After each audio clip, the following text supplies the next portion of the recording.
ഉപ്പും മുളകും എന്നും എക്കാലത്തും എല്ലാവരുടെയും പ്രിയപ്പെട്ട സീരിയലായിരുന്നു. എന്നാൽ ഇന്ന് അതിന് കുറേയേറെ കാര്യങ്ങളിൽ മാറ്റം വന്നിട്ടുണ്ട്. ഇന്നിപ്പോൾ ആ സീരിയലിനെ പറ്റി നിരവധി വിമർശനങ്ങളും വിവാദങ്ങളും ഒക്കെ പുറത്തു വന്നിട്ടുണ്ട്. ആ വിവാദങ്ങളിൽ പെട്ട് ആ സീരിയലിനോടുള്ള ഒരു ഇഷ്ടം ആളുകൾക്ക് കുറഞ്ഞു തുടങ്ങി എന്ന് വേണമെങ്കിൽ പറയാം. ബിജു സോപാനത്തിനും SP ശ്രീകുമാറിനുമെതിരെയാണ് നടി പരാതി നൽകിയത്. ലൈംഗിക അതിക്രമ പരാതിയാണ് നൽകിയത്. ഇതിൽ ഒരാൾ ഉപദ്രവിക്കാൻ ശ്രമിച്ചുവെന്നും മറ്റേയാൾ ഭീഷണിപ്പെടുത്തിയെന്നുമാണ് പറയപ്പെടുന്നത്. ആരാണ് ഈ നടിയെന്നാണ് എല്ലാവരും ചോദിക്കുന്നത്. പല അഭിപ്രായങ്ങളാണ് പലരും പറയുന്നത്. ജൂഹിയാണെന്ന് പറയുന്നുണ്ട്, അതിലെ തന്നെ കനകമാണെന്ന് പറയുന്നുണ്ട്, എന്തിന് പാറുക്കുട്ടിയുടെ പേര് വരെ പറയുന്നവരുണ്ട്. എന്നാൽ അതൊന്നുമല്ല, ആരാണ് ഈ സംഭവത്തിൽ യഥാർത്ഥത്തിൽ ഉൾപ്പെട്ടിട്ടുള്ളത്, ആരാണ് ഇരയായത് എന്നൊക്കെ പലരും തുറന്നു പറയാൻ ആഗ്രഹിക്കുന്നുണ്ട്. തുറന്നു പറച്ചിലുകൾ കേൾക്കാനും ആഗ്രഹിക്കുന്നുണ്ട്. നിഷ സാരംഗ് നമ്മുടെ ഈ ഉപ്പുമുളകും സെറ്റിനെ പറ്റി മുൻപ് മാതോരാതെ പറഞ്ഞിട്ടുണ്ട്. എന്നാൽ ആ സെറ്റിൽ തന്നെ പലതരം ഇഷ്യൂസ് ഉണ്ടായതായും ആ ഷോയിൽ നിന്നും ആ പരിപാടിയിൽ നിന്നും പരമ്പരയിൽ നിന്നും മാറി നിൽക്കേണ്ടി വന്നതിനെ പറ്റിയും ഒക്കെ നിഷ സാരംഗ് മുൻപ് പറഞ്ഞിട്ടുണ്ട്. ഒരു ഇടവേളയ്ക്ക് ശേഷമാണ്, എന്ന് പറഞ്ഞാൽ ഈ 5 പേരും കുഞ്ഞുങ്ങളായിരിക്കുമ്പോഴായിരുന്നു ഭയങ്കര രസമായിട്ട് ആ പരമ്പര മുന്നോട്ട് പോയത്. അപ്പൊ എല്ലാവർക്കും ഭയങ്കര ഇഷ്ടമായിരുന്നു. അതിനുശേഷം നെക്സ്റ്റ് വന്നത് ഇവരൊക്കെ വളർന്ന ഒരു കാലഘട്ടമാണ്. അപ്പോൾ ആളിന്റെയൊക്കെ എണ്ണം കൂടി, കുറെ പുതിയ കഥാപാത്രങ്ങളൊക്കെ വന്നു. ആ സമയത്ത് ഇവരുടെ സ്വഭാവത്തിലും മാറ്റങ്ങൾ വന്നിട്ടുണ്ട് എന്ന് പറയുകയാണ് നിഷ സാരംഗ്. കുഞ്ഞുങ്ങളെയാണ് കൂടുതലും എഫക്റ്റ് ചെയ്യുന്നുണ്ടാവുക. അവർക്ക് കാര്യത്തിൻ്റെ ഗൗരവമൊന്നും ശരിക്കും മനസ്സിലാവില്ല. അവരത് വല്ലാണ്ട് വിഷമിപ്പിക്കും അല്ലേ? ഈ പറയുന്ന പോലെ ഈ ലൊക്കേഷനിലാണെങ്കിലും നിങ്ങൾ ആർട്ടിസ്റ്റുകൾ തമ്മിലുള്ള അഭിപ്രായ വ്യത്യാസങ്ങൾ, ഈ സെറ്റിലും കുറച്ച് കുട്ടികളുണ്ട്, അവരെ ഇത് ഏതെങ്കിലും ഒരു അർത്ഥത്തിൽ ബാധിച്ചിട്ടുണ്ടാവുമോ? പിന്നെ ബാധിച്ചിട്ടുണ്ടാവും. അവരുടെ മനസ്സിലൊക്കെ ഉണ്ടാവുമല്ലോ. നമ്മളില്ലാത്തപ്പോൾ ഒരു വിഷമം അവർക്ക് എന്തായാലും ഉണ്ടാവും. അപ്പോൾ അത് നമ്മളിപ്പോൾ അത് ചിന്തിച്ചാൽ വിഷമം നമുക്കും ഉണ്ട്, ഇല്ലയെന്നില്ല പറയാൻ പറ്റുമോ? നമുക്കും വിഷമമുണ്ട്. പക്ഷേ അൾട്ടിമേറ്റ് നമുക്ക് ജീവിക്കണം, അന്നം വേണം, ജോലി എടുക്കണം അല്ലേ? തൊഴിൽ ചെയ്യാണ്ട് നമുക്ക് എന്തായാലും കാശ് കിട്ടില്ല. തൊഴിൽ ചെയ്ത് പറഞ്ഞ പോലെ കഴിഞ്ഞ ദിവസം ഏതൊരു യൂട്യൂബർ പറഞ്ഞതാണ്, ഇവർക്കൊക്കെ വേറെ വല്ല പാത്രം കഴുകാനും പോയിക്കൂടെ, അല്ലെങ്കിൽ വേറെ എന്തെങ്കിലും എന്താണ് ഹോട്ടലോ വല്ലതായിട്ട് ജീവിച്ചൂടെ എന്നൊക്കെ അവർ പറഞ്ഞിട്ടുണ്ടായിരുന്നു. അപ്പോൾ പുള്ളി പറഞ്ഞ പോലെ എന്തെങ്കിലുമൊക്കെ ജോലി ചെയ്ത് ജീവിക്കണം. ഒരു വഴി, ഒരു ഡോർ അടച്ചു എന്ന് വെച്ചിട്ട് എല്ലാം ഇതാവില്ല. അതാണ് എനിക്ക് മറ്റേ സൈഡിൽ അതാണ് നമുക്ക് വേണ്ടി അതെ പുള്ളി ഇങ്ങനത്തെ യൂട്യൂബർമാർ പറയണ കേൾക്കുമ്പോഴേ നമുക്ക് ചിരി വരും സത്യം പറഞ്ഞാൽ, ഇല്ലേ? ശരിക്കും ഇപ്പോൾ ഒരു സ്ഥലത്ത് നമ്മൾ ചെയ്തില്ലെങ്കിൽ അടുത്ത സ്ഥലത്ത് ഞാൻ അവിടെ നിന്ന് പോയിട്ട് ഞാൻ ഇത്രയും ദിവസം ഇല്ല കേട്ടോ, ഇപ്പോൾ ഒരു മാസം ഹോസ്പിറ്റലിൽ അഡ്മിറ്റും അല്ല ഒരു മാസത്തോളം ഹോസ്പിറ്റലിൽ അഡ്മിറ്റായിരുന്നു. അതിനുശേഷം റെസ്റ്റിലുമായിരുന്നു.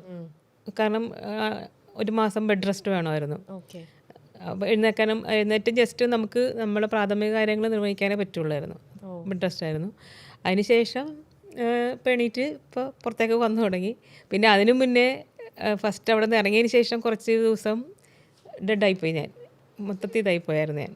അപ്പോൾ അത് ഒരു 1.5 മാസത്തോളം കൗൺസിലിങ്ങും കാര്യങ്ങളൊക്കെ ആയിരുന്നു.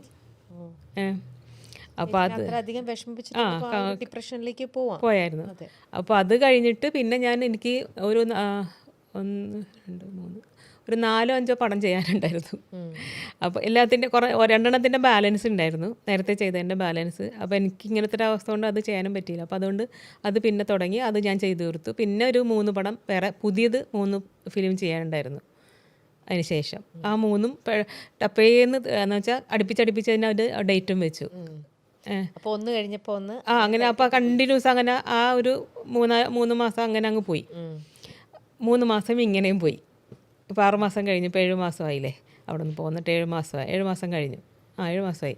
അപ്പോൾ 3 മാസം കൊണ്ട് ആ പടവും തീർത്തു. ആ 3-4 പടം ഉണ്ടായിരുന്നു, അതും തീർത്തു. ഇതെല്ലാം പെൻഡിങ് ഉള്ള പടം അതും തീർത്തു.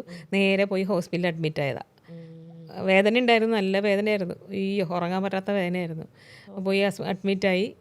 അങ്ങനെ അത് അപ്പോൾ കുറച്ച് കോംപ്ലിക്കേറ്റഡ് ആണ്. അപ്പോൾ അതുകൊണ്ട് അവർ 10-21 ദിവസം ഹോസ്പിറ്റലിൽ തന്നെ കിടന്നു. പിന്നെ വന്ന് ബെഡ് റെസ്റ്റ് ആയിരുന്നു.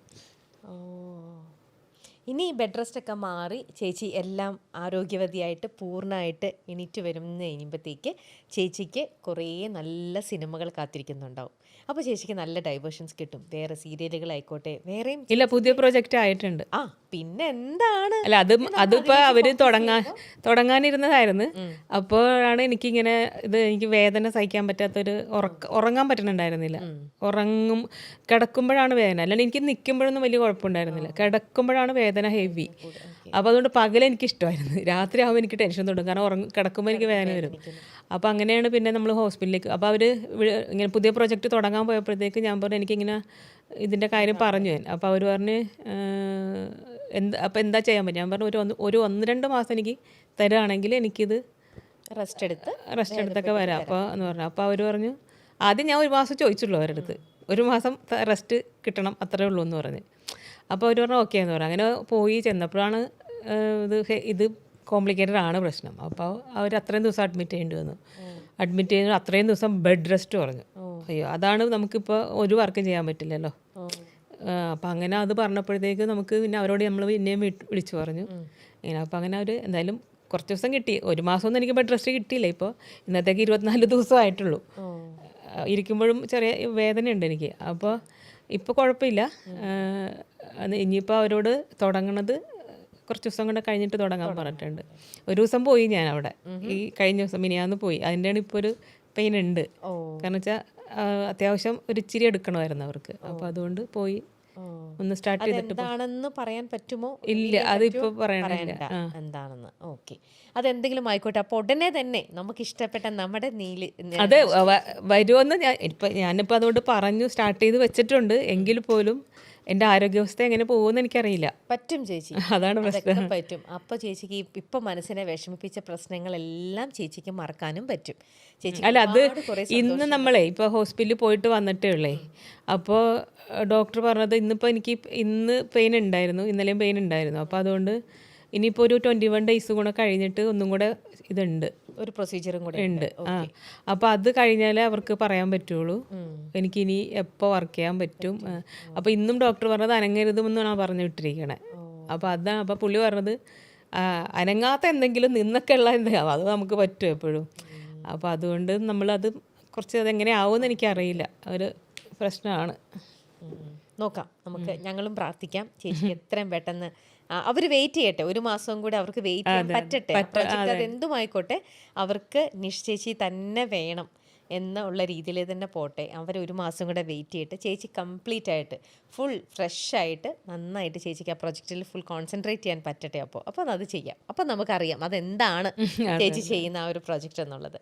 നമ്മൾ ഏത് സ്ഥലത്താണെങ്കിലും ജോലി ചെയ്യാൻ ചെന്ന് കഴിയുമ്പോൾ നമ്മൾ അവിടുത്തെ ആൾക്കാരൊക്കെ ആയിട്ട് പഴകി അവരൊക്കെ ആയിട്ട് അടുത്ത് കഴിയുമ്പം നമ്മൾ പ്രൊഫഷണൽ ആയിട്ടുള്ള റിലേഷൻ മാത്രമായിരിക്കില്ല അവരായിട്ട് കീപ്പ് ചെയ്യുക. നമ്മൾ അവരായിട്ട് നമ്മൾ അടുക്കും, നമ്മുടെ വീട്ടിലേക്ക് അവരെ കൊണ്ടുപോകും, അവരുടെ വീട്ടിലേക്ക് നമ്മൾ പോവും.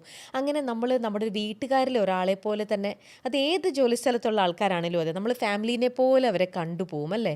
പക്ഷേ ചേച്ചിക്ക് എപ്പോഴെങ്കിലും തോന്നിയിട്ടുണ്ടോ നമ്മുടെ വർക്ക് ചെയ്യുന്ന സ്ഥലത്തെ ആൾക്കാർ പ്രൊഫഷണലായിട്ട് തന്നെ നമ്മൾ നിർത്തണം, അവരെ നമ്മുടെ പേഴ്സണൽ റിലേഷനിലേക്ക് കൊണ്ടുപോകുകയേ വേണ്ട, അത് ശരിയാവില്ല എന്ന് എപ്പോഴെങ്കിലും ചേച്ചിക്ക് തോന്നിയിട്ടുണ്ടോ?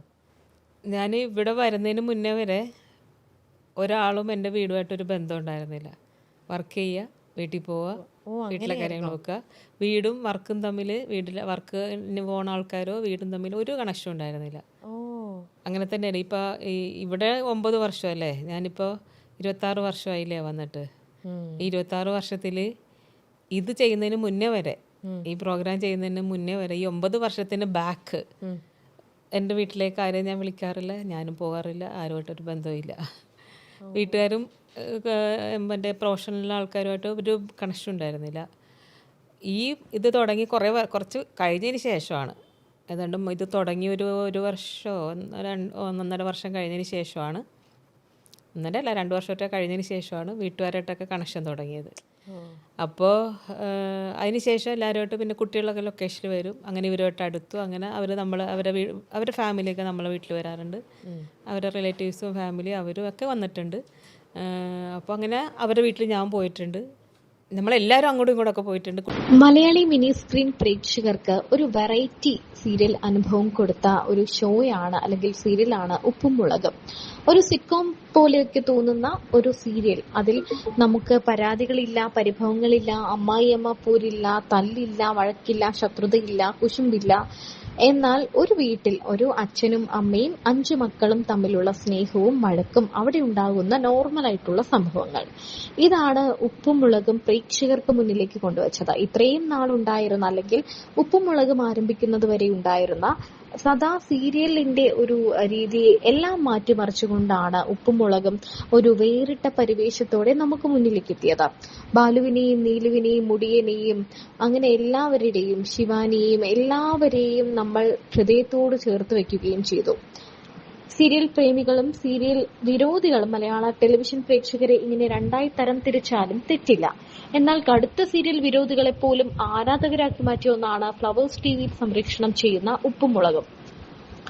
വൻ പ്രേക്ഷക പിന്തുണയോടെ കഴിഞ്ഞ 4 വർഷമായി ലോകമെമ്പാടുമുള്ള മലയാളി പ്രേക്ഷകരുടെ ഹൃദയം കവർന്ന് മുന്നേറുകയാണ് ഈ കുടുംബ കോമഡി സീരിയൽ. ടെലിവിഷനിൽ മാത്രമല്ല യൂട്യൂബിലും ഉപ്പും മുളകിനും നിരവധി ആരാധകരാണ് ഉള്ളത്. ഒരുപക്ഷെ ചാനലിൽ ഉപ്പും മുളകും കാണുന്നതിനേക്കാൾ കൂടുതൽ പ്രേക്ഷകർ യൂട്യൂബിലായിരിക്കും ഈ സീരിയൽ കണ്ടിട്ടുണ്ടാവുക. എന്തുകൊണ്ടായിരിക്കും കണ്ണീർ സീരിയലുകളോട് വിരോധം പ്രകടിപ്പിക്കുന്നവർ പോലും ഈ സീരിയലിന്റെ ആരാധകരായി മാറുന്നത്? പൊതുവെ കണ്ണീർ സീരിയലുകളോടും കുടുംബ അന്തരീക്ഷത്തിലുള്ള പരമ്പരകളോടുമൊക്കെ വൈമുഖ്യം കാണിക്കുന്ന യുവാക്കൾ പോലും ഉപ്പും മുളകും എന്ന സീരിയലിന്റെയും അതിലെ അഭിനേതാക്കളുടെയും ആരാധകരായി മാറിയിരുന്നു. കുട്ടികളും യുവാക്കളും മുതൽ മുതിർന്നവരെ വരെ ഒരുപോലെ ആകർഷിക്കുന്ന ഉപ്പും മുളകിന്റെ പുതിയ വിശേഷമാണ് ഇപ്പോൾ പുറത്തു വരുന്നത്. ഉപ്പും മുളക് ഇടയ്ക്ക് ബിജു മാറി, നീലു മാറി, അങ്ങനെ എല്ലാം ഉപ്പും മുളക് ഇപ്പോൾ വേറൊരു പരിവേഷത്തിലാണ് എന്ന് വേണമെങ്കിൽ പറയാം. നമുക്ക് പ്രിയപ്പെട്ട പലരും ഇന്ന് ഉപ്പും മുളകിലില്ല. എന്നാൽ പഴയ ഉപ്പും മുളകും തിരിച്ചെത്തുന്നു എന്ന വാർത്തയാണ് എത്തുന്നത്. ബാലുവായിട്ട് ബിജു സോപാനം വരുന്നുവെന്നും നീലുവായി എന്നാൽ നമ്മുടെ എല്ലാവരുടെയും പ്രിയങ്കരിയായ താരം അല്ല എന്നാണ് അറിയാൻ കഴിയുന്നത്. നീലുവായിട്ട് എത്തുന്നത് മറ്റൊരു താരമാണ് എന്നാണ് പുറത്തുവരുന്ന റിപ്പോർട്ടുകൾ പറയുന്നത്.